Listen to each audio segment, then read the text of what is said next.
Welcome to episode 3 of Hidden Gems on True Sound Radio. I'm your host, M. Jillian Carabray, also known as Phoenix, and we are so excited to be speaking today with Halifax's Ocinity, a vibrant and creative force in Canada's East Coast dance music scene. Welcome to the show. Hello, thank you so much for having me. Really excited to, have a chat and all that fun stuff. Absolutely. So are we. So you have several years of music production under your belt and a really unique vision of your brand. So I'd love to know more about your background, whether in the arts or outside of that. How did you find your way to this point in your career? Totally. Yeah. So I have a very, I think, a little unique kind of story. So I was growing up, I was like around 3 or 4, and my parents really noticed I was a performer. And at the age of 3, I was thrown into the entertainment industry pretty much. And my first performance was in front of around like 5,000 people, which is like something for me that like, I never really thought about it, but the couple, you grow up and you're like, what the hell? Like, I was like, okay, I did that, and I started as a dancer, and that was kind of where I find actually a lot of like my timing and like music production actually comes down. Even when I'm DJing, like it just always having that count. So DJing to me became something that was a little bit more, it was a little effortless on getting on that kind of stuff. So I was growing up, I was a Disney kid. I was an industry baby. I was doing, all those kind of different kind of things. And then moved to being a Walt Disney World dancer and performer. But before, it was pretty cool. A lot of work, you're up performing face on, like, all that kind of stuff all the time. But it gave me a lot of education, even doing that kind of stuff when I perform, and how, stage presence, act is on, all that kind of stuff is going on. But then by the age of 10, I started doing percussion and also classical clarinet, where I learned a lot of like my music theory and all that kind of stuff. But I was kind of I saw music a little bit differently. Like I used mostly my ears over like the actual like writing of everything. So, and I found it was easier for me if I heard the note, I could be like, oh, well, that's an A flat, or, like things like that. But I did that. I kind of still play clarinet. It's kind of funny when I pull it back out and I'm like, I could still do this. But it was something that brought me into the music theory. And then when I was 16 was when most of my time being a music producer began. I started in the pop and rap world. And because of all my connections that I already had in the entertainment industry, I started messaging every big artist like in the world, like everyone I could even think of, their management, production, just be like, pick me, like, can I be a part? Like all that kind of stuff. And from there, I started jumping on, which would be called a non-disclosure agreement, or I was new. I had to, educate myself, all those kind of things. And I was traveling to different kind of places, even as a very, very young, 16, 17, to like different places of like Toronto, LA, Hollywood, Miami. I was like in Virginia, I remember once for a project, and I did, like different music to movie, cinematic kind of stuff. And I take a lot of that time for my education. And I actually stopped. My last NDA project was actually this around when I was like 22. So I'm 23 now. And I stopped that like at that time, because I was just like, I really want to focus on what I'm kind of about. And while I was being a DJ, I was still doing these NDA projects. And some of these projects, I couldn't tell anyone what I was doing because it's an NDA. Like one of these projects this year won a Grammy, and I posted on my story, and I get this email from like the management, and they were like, hey, the fact they were even looking at my Instagram to this day, I know, I'm like, okay. But they were like, hey, like, should have let us know. And I was like, oh, okay. Like, there's those kind of things of like, copyright, and like, no one can know anything. Like the biggest thing I tell producers and the creative process, people are like, oh, write it in 30 minutes, get it done, get it out, all those kind of things. But, I've been in those situations where I've been literally locked in like a studio. I went to Toronto and I was literally locked in to a studio for like 2 weeks straight. I was mostly just like helping, creating like different kind of sets, helping with the music and doing that kind of stuff. But I've been in those situations where you're locked in, and it's not the creative process is really important. And like the creative process isn't a 20-30 minute thing. There's people that can write songs that take 2 years. There's albums that take 2 years. There's, my manager and I talk a lot about lights. It's the other person that we, who takes time and does all those like sorts of things. And with that, when it came, when I started to grow up, I didn't know what exactly I wanted to do. I could sing, I could dance, I could write music, but what was my thing that I wanted to do? And it was when I was 18, I was like, I'm going to be a DJ. And I really spent a lot of time learning the craft and what kind of music. And I was started off doing like house, kind of the top 40 house kind of stuff. And I'm a emo witchy chick. And I was like, yeah, this doesn't work for me. And it was finally this year, I was like, you know what, I'm rebranding, reswitching everything I'm doing. And now I'm Osinity. I used to be called Kenny G, and I had agencies be like, you can't be called Kenny G. And I was like, okay. Why not? Yeah, right. I know, it's taken. It's taken. So yeah, that's a little bit of my background. And yeah, like I even have like some of these like big artists still, like I still talk to them, but I can't really, like they're in my phone. I don't have them like on Instagram. I have like personal numbers. And, one of my best friends is Archie Penna, and he's written for Michael Jackson, Whitney Houston, all these amazing people. And having these mentors to get through the music industry is really important, especially as a woman, because that's it's a whole other conversation. But yeah, that is it is a totally, and I and forgive me for like not bringing that up right away. For me, I find that I want to just showcase people who they are, and rather than sort of draw attention to something that divides them from that's how I feel rest of the scene. Yeah. I think it's important to talk about, but it's also just more being like, I believe in equality, but I also believe in equity. And I think fairness is more kind of what it is. And it's like, I don't really want to be like, oh, I'm a woman. It's like, I'm a DJ, regardless of what I am. But yeah. No, for sure. So I guess we should talk a bit about your newest project. You like to combine various media arts together, and I'm assuming that's because of your experience, your background. So why is that important to you as an artist? And what are you hoping the effect will be on the audience? And then we should talk a little bit about the project itself. But I'd just like to know about the package deal that you are so adamantly trying to produce in this particular project. I think it's really cool, and I want to know more about it. Yeah, no worries. Thanks. I appreciate that kind of introduction with it. I was like, nice, thanks. Perfect. People see it. No, I think it's kind of that idea that like, for me, it's like, as I said, I've worked in these studios where I watch these artists, like you're locked in, you're not even allowed to leave. Like another big artist is like Kanye West. Like you're not, phones aren't even allowed to be apart. Like you're locked in, and having that kind of background. And then as I said, I was doing like house music and top 40. And I was playing all over like Montreal, Toronto, East Coast, whatever. Yeah. I'm doing like house music. And I felt for a while that like I wasn't being me, and I'm not against house. I love house, but it just, for what I was doing as a brand, it wasn't what I wanted to kind of be, if that makes sense. Yeah, totally. And it just, I also kind of watched that, like with this project, I really want to challenge other artists, and not in a mean or anything, like a healthy kind of way, to, really showcase who you are, not just put a visualizer out and a song and be like, I want to see who you are. And I find a big difference from working in the rap to pop to some of that world, especially pop music, like people like Taylor Swift or Ariana Grande or any of these people, are Bruno Mars. I'm trying to even think, like there are so many artists really put like this full story out in these like short films, and really like Lady Gaga is the biggest person that I see do these kind of things. And I do see it in the EDM community sometimes, but it's not as much as I came from this background, and I walk in and I love this music, that I was like, I want to know who you are as an artist. And that's part of this, what this is. The biggest thing that, my manager says is that like, this is your voice that you've wanted, to share for a really long time, regardless of the weird subjective things, and, art is subjective. And that's kind of that's my manager back there. She's making food.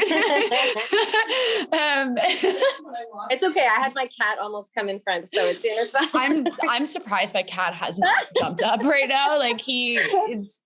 He's my cat. But yeah, and it was just, and that's what I love, Jess, who's come in also to be a part, is that we both come from a very theatrical background also, and wanted to really, do something that has that kind of feel. And, at first I was too afraid. I've had this project in my brain for like 3 years. But I was not even like too afraid. I guess it kind of was. I kind of lived my life having people tell me what I should do. And I was like, no, I'm done with this. And, you have to focus, like, even with everything that we're doing, it was like our first round of like our short films. We have like 6 more coming out, and it's like the learning curves, all that kind of stuff happening. But, we have a lot of things going on in the project that I have a lot of people be like, how? Like, they're just like, how are you? Like, and I'm like, we don't know. We're doing it though. But it's been so good for me. And I know with everyone that's on the team, which the team is insane. Like, my team has come in and they're just like, all right, you want to do something crazy? Let's do it. And I'm like, cool. And like, everyone is like really initiated because they all get to have their own voice in it. And that's what I found really important. Yeah. Another babble. No, it's great. It's so interesting, all the things that you're saying. That's great. Keep blabbing. It's great. Yeah. So let's talk about your project, which is a take on Dante's Inferno. I just want to explain for people who might not know what that is. It's so Inferno is the title of a 14th century epic poem by an Italian writer named Dante, and it details the author's journey through the various levels of hell. You may have heard of 7 deadly sins, and those are pride, greed, wrath, envy, lust, gluttony, and sloth, which I think is my favorite one because I just picture a sloth. A bunch of sloths down there. It's gonna be cute. No, it's not. But anyway, could you talk more about the project? Sure. Like, I would love to know.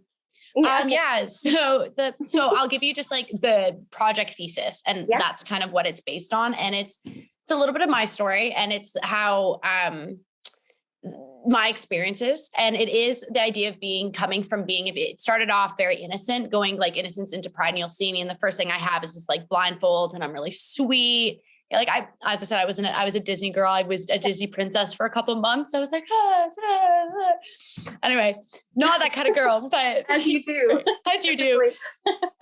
And I'll give a little bit of hints that are happening with it, but it's pretty much to talk a little bit about the corruption in our world, a little bit, especially in the music industry, but also a little bit of my voice of how I've become the artist that I am. And we are, there's some darker aspects, and it is a very darker, but for me, I kind of did this, like, I use my Instagram story. So to get an idea of what we're doing is that every single post connects to the short film.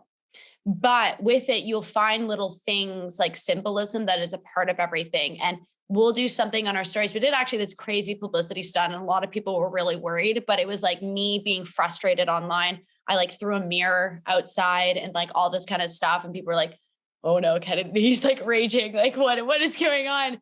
And, but it was all like the mirror breaking, for example, is connected to the short films. And we use everything is like how, there's going to be something connected to it is that my reels, I mostly am doing reels to get a more of a like one-on-one kind of connection to everything. And every photo, which the person who's doing it, his name is Jason Pelly. He's awesome. He has taken, everything. I'm like, this is what this is for me. This is why I'm doing it. And he's like, cool. And he goes and like, we'll go and like create this beautiful narrative photography that is like all with like each post, like it goes in an order of each like press photo that goes out, and it all means something in it. And we are really going with, the light and dark, how artists really do have to sell your soul. It almost feels like, and like, I became, as I said, I was like a house DJ, happy, blah, blah, blah, blah, blah. And like, but I wasn't happy. Like I honestly like was really depressed. And like, I found for 4 years of my life, I was like, what the hell? Like, what's wrong? And I went through some really, really, really like tragic to like traumatizing experiences as this like light, innocent, naive kind of person. Yeah. And things that what I'm trying to showcase also is that like, what insanity and genius is. And it's like something that people might take as like crazy and insane can be some of the most utmost beauty of genius ever. And it's also about kind of, for me, it's like mental health also, and like battling your demons and things like that. But it does move to become even darker than it is. We just finished up Pride, and then it goes into it starts getting darker and darker and darker to, I'll spill a little tea. We've built with a really awesome person, 17-foot animatronic wings that open and close and do a light show. Wow. They're in my room. It's really funny. They're actually like sitting in like one of my rooms over here. And it's just like, they're going to be really, really cool, but they won't be out for a little while because it's like logistics and when, and it goes with the storyline.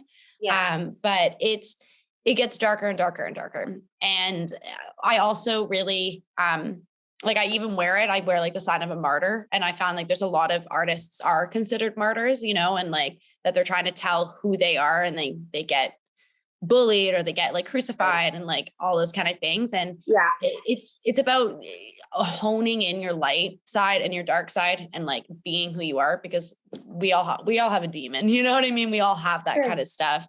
And I also worked in, the Hollywood world. And I saw some really cool stuff, but I also didn't always see really cool stuff. And, there's a lot of people. Yeah. So there's a lot of people, that jump on the conspiracy trends and all that kind of stuff. And I kind of want to not even showcase like the truth, but also to give a little bit of an insight on that kind of stuff. And that you can't base your whole life on a conspiracy. Artists are still artists, regardless if you think they're a satanic cult leader or things like that. Yeah. And kind of that kind of stuff also. But it's just, I learned a lot from all that kind of stuff. And even with our performances, when we've actually I've been declining a lot of sets that are more, because in Halifax, we mostly university to like top 40 to bars, and they've wanted me, they're like, please. And I was like, no, this is what I'm doing. And so when we get going with our performances again, it's all really based on like a whole 7 Deadly Sins story. And it's everything is really thought out, regardless of even like that one reel has been like thought out, or like the dance reels are thought out, DJ reels, like everything has been, I think it's like 3 years. It's been kind of stuck in my mind. And yeah, that's that. Well, that's cool. No, that's so interesting. It gets me excited about seeing more releases. It's just, I think a total artwork is just so much more interesting. It sort of, as you were talking, it sort of reminded me of the Weeknd's album, where he did these different releases and sort of showed up in different sort of, strange attire, and I like that. It's mysterious, it gets people thinking and connecting more with the art, and that's just so. And also, I think the other thing is, we've seen people in the past who have complained about the industry, verbally, but this is a more artistic way to do that, a way that just doesn't. It's exactly what I'm trying to do, because our society is all about divide and conquer. And that's something for me that I've kind of been like, you have to take, like, there's like, honestly, I'm someone also, I have gone through as an artist, some really like, even if I opened up that kind of side of it, I've left people like crying, and it's like, why are you crying? It's fine. Like, I'm fine. Everything's fine, but there's 2 ways you can take it, or 3 ways. You can quit, you can rant and bitch, or you can make art. Pick. And that's kind of what I was like, I'm not going to sit here and like sit and dwell that like horrible or not horrible or whatever's happened in my life. It's this, I can make art about it. And that's what I'm trying to get more people to do. And I want to see EDM a little bit more about art based, and like not even just all about like the drugs and partying and like doing all the crazy things like that. And I think it's just healthy competition in a way is what we kind of built it on, and building it in a way that is just different. We just want to be different.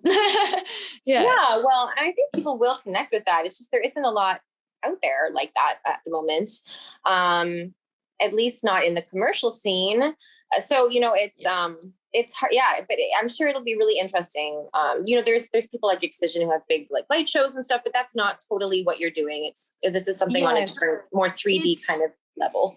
Yeah, we're definitely like with performance. I love like those kind of shows, but it's even with those, like we're going to have like a 3D kind of idea. We want dancers. We want all of that part of it with, the crazy light show and things, but it's also just like, I just want people to, cut the onion, like take the layers off, embrace who you are. It doesn't matter, and I think I would like to see EDM do that a little bit more and not be, there's such an idea of a cookie cutter artist. And I like to see the difference, as I said, lights, I love lights. Lights is someone that I see so much of that kind of stuff with everything that she's doing. Rez is another one that I find likes to kind of like thin the layers and even Deadmau5, like, even if you look at like some of his music videos, I was like, that's a story. That's a story. That's a story. And it's like, you can really, show a little bit who you are, but you don't actually have to like tell anyone what happened. You can just put it in art. Yeah. Yeah. I mean, that's the other thing. If you have to explain it, that might be a little, it may be too complex for some people, but if you can sort of just absorb it and see the meaning there, that's cool. Mm-hmm. So can you tell us, I mean, you talked a little bit about Pride, but can you talk about Pride and then maybe a little bit about like the next level? What are we going to expect in the next couple of months, I'm assuming? Yeah, absolutely. So with Pride, it went from a very innocent. So if you see it, with some of our reels, it's beautiful and sweet and naive. And, I was 18 when I entered the music industry. So it kind of goes with that idea, but I'm also blindfolded.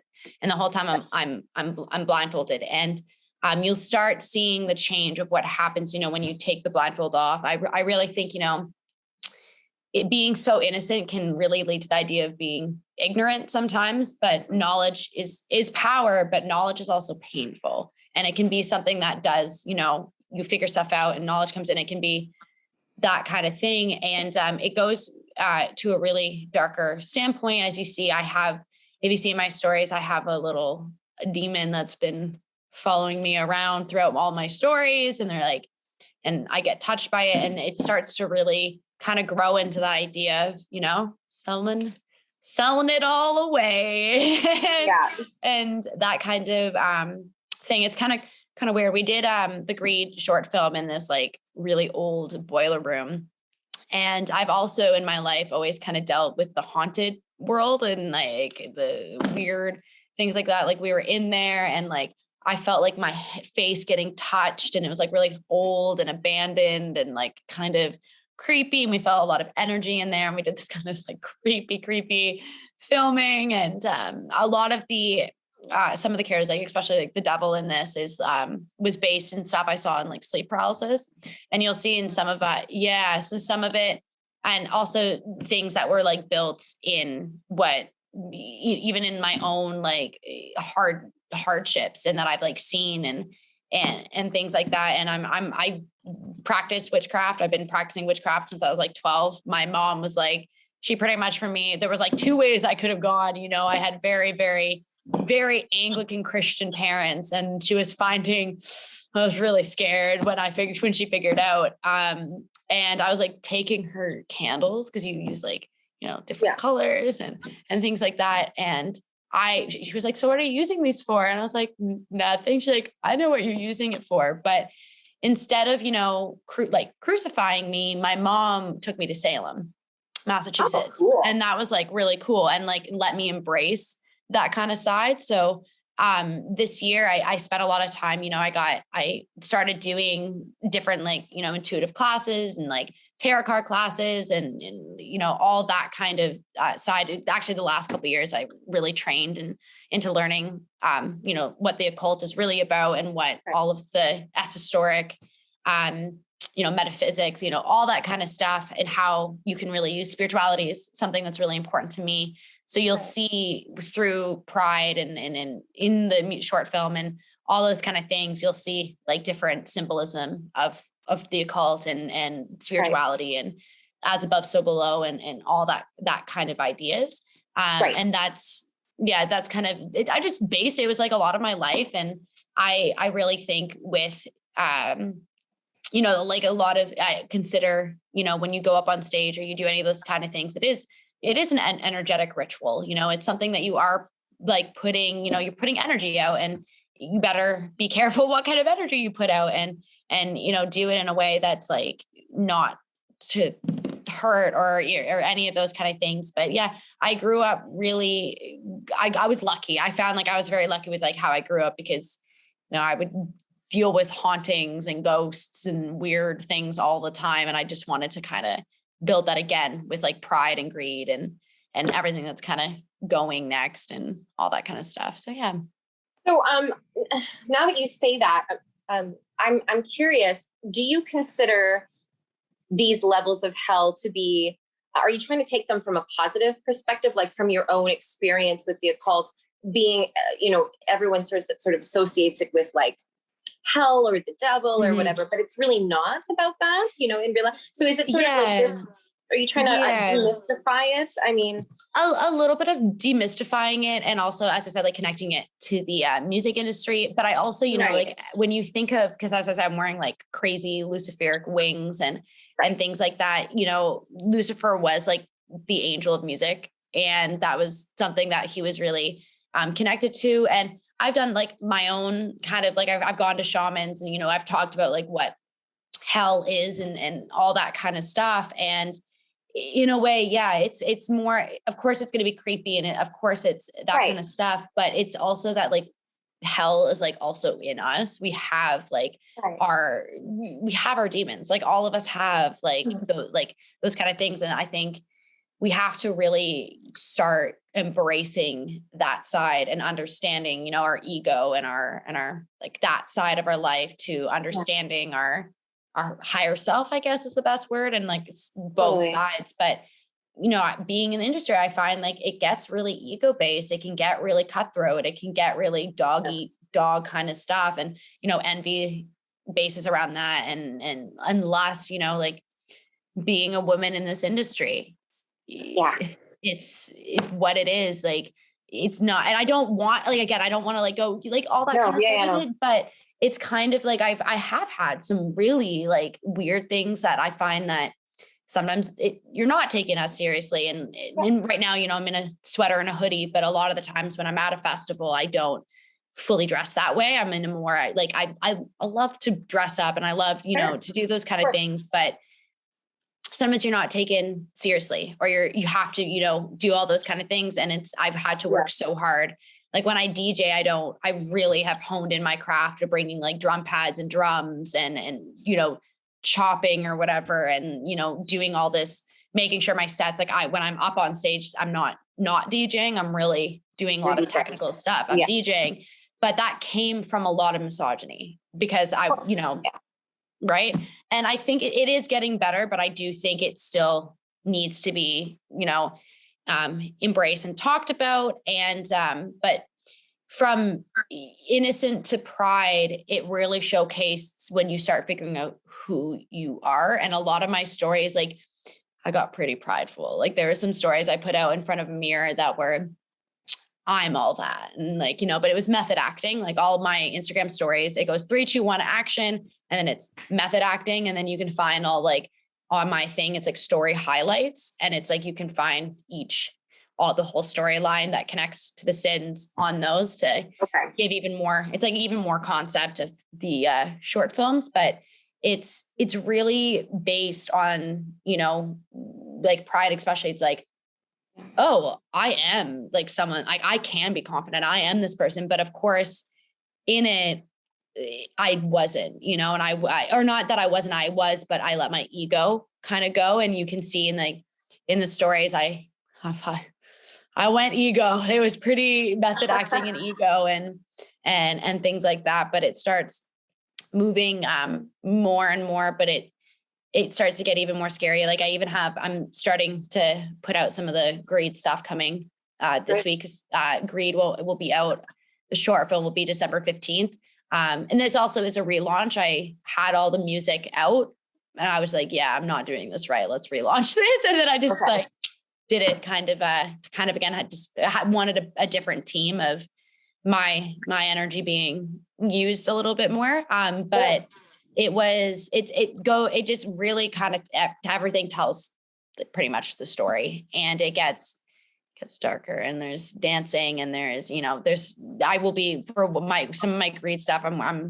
I do all these different kind of dances, and I'm belly dancing in one, and I'm at the crossroads, and I'm chained up, and that's kind of how it goes. And it starts to build into that kind of idea. So yeah. Well, we're really, really excited. I'm super excited. I'm sure all of our listeners are super excited to see more and to hear more. Is there any advice you can give aspiring artists, or is there anyone you'd like to shout out? Because I think, we'd like to know some of these things, and I'm sure people would like a little shout out for sure. Oh God, I wrote some down. I was like, I have too many things I want to say on this one.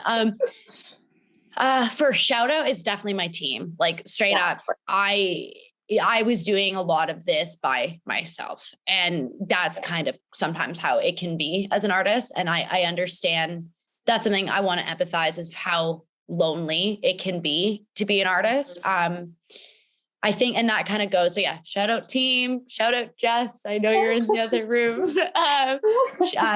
Jess is amazing. She's my manager, and she works with different artists in like LA and has helped like a lot of different kind of things. And she's from our local town of Halifax, and very like straight up creative genius. And like same with Jason, those are just two individuals. He's my videographer. We've written the short films, we've done a lot of that kind of stuff, and just creative geniuses. And then I also work a little bit with us, and to give names for people to get help is Skio Music. So a bunch of people from Skio Music, they've jumped on, they've been a part of this for a while. They've helped with the publicity stunts and all the things on my stories to make things creepier, and a bunch of just like that team has been really, really great. And different kind of advice is, I heard it exactly by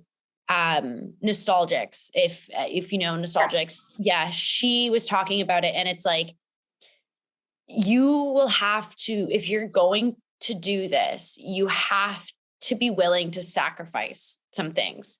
It's like, as much as you may want to go out and see that DJ that's playing and go out and then party and do those kind of things, you don't get to. I've signed NDAs with everyone on my NDA. Everyone on my NDA, we're all sober. Like we're straight up, no one, at least we've had maybe one or two nights that we've gone out and had a couple drinks. Other than that, it's fresh mind, good sleep, eating well, going to the gym. Like Jess and I just got back from the gym. Like we really, really work on like that kind of stuff to make sure that like just being healthy. And I think if you really want to do this, you have to be willing to sacrifice like that kind of idea. And people say, well, sacrifice. And it's like, the party's always there. So the party's never going to leave, if that makes sense. Yeah, sure. It's always there. And if you want that label, that agency, all that kind of stuff, like they really, like that was some of my work I've done. I've mentored artists, and I've, been a part of those kind of things. And it's like, you don't want to be partying. You want to be, and I think a lot of people think that like, oh, it's the rock star lifestyle or whatever. And I can tell you right now, I've met a bunch of those, A-list artists. I was artist relations a lot for Valhalla, and I performed at Shambhala and things like that. And it's like, it's not about that. You know what I mean? It's really not about that. You got to sleep. You got to go jump on a golf cart and go out again to another show. It's like that. I think again, I'll do probably 2 or 3 more and try to, cause I know we only have 35 minutes. So, as I said, as I've worked with marketing and branding and what makes you different as an artist, I literally will start the conversation and people are like, I've had people be kind of speechless on that. And it's like, okay, so let's figure that out. And that really does stem of what makes you different is who you are. Like, who are you as an artist? And like, what do you want? What do you want to show? and what makes you different, you know, and what makes you, all that kind of stuff is being yourself. You know, that's what makes you different. So don't be afraid to showcase that. I'll go with this one because I think there is a little bit of confusion. So I did a university degree. That's why I mostly came to Halifax. I did a university degree in public relations. So I did a lot of PR and communications, marketing, all that kind of stuff. And I started writing at 16, and a lot of things you can find on YouTube. So that's another advice. Don't have to go to school. But I think getting marketing and learning about PR and learning all that stuff is really important. Like part of my job is, you know, there's a lot of money that needs to go in to do this kind of work. Yeah. And I think there's this idea that all these artists are like quit everything and like just did art. And I've seen some success stories of that.